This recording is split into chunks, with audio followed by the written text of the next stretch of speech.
જય સતીમાં. ઈશ્વર કાકા કેમ બે ખુરશીઓ? એટલે આ બેઠો છે બાજુમાં. કોણ? એટલે આ તને મારો સાળો મહેશ આવ્યો છે સ્ટુડિયોમાં, તને દેખાતો નહીં? ના.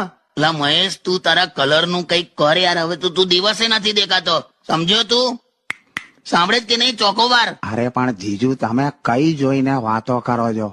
એ તો મારો પડછાયો છે. મેં તો આ બાજુ બેઠો છું. ની માને તારો પડછાયો ક્યાં પતે છે અને તું ક્યાં શરૂ થાય છે એ જ નથી ખબર પડતી. આ કેવી રીતે કરશું બધું આજે? પણ શું કરવું છે? મને કમ લાયા છો સ્ટુડિયોમાં? આ યુટ્યુબ પર બધા મને પૂછે છે કે કિશોર કાકા મહેશના લગ્ન તમે ક્યારે કરાવશો? તો આજે હવે તું તારી જે એક્સપેક્ટેશન હોય ને એ કહી દે અહીં બેઠો બેઠો, અને આખા ગુજરાતની બધી છોકરીઓને તું ઇમ્પ્રેસ કરી દે. સમજ્યો ને સિંગોડા?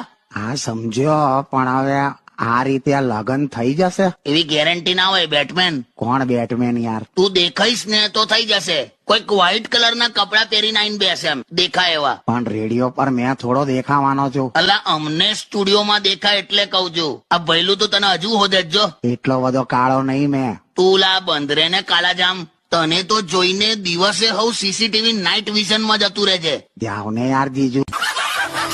હેલો માય યુટ્યુબ ફેમિલી, તો કેમ છો બધા? મારા કોમેડી વિડીયો ફ્રેન્ડ તમને કેવા લાગે છે? પ્લીઝ સારા લાગતા હોય તો લાઈક, શેર અને કોમેન્ટ કરજો અને મારી ચેનલને સબસ્ક્રાઇબ કરજો.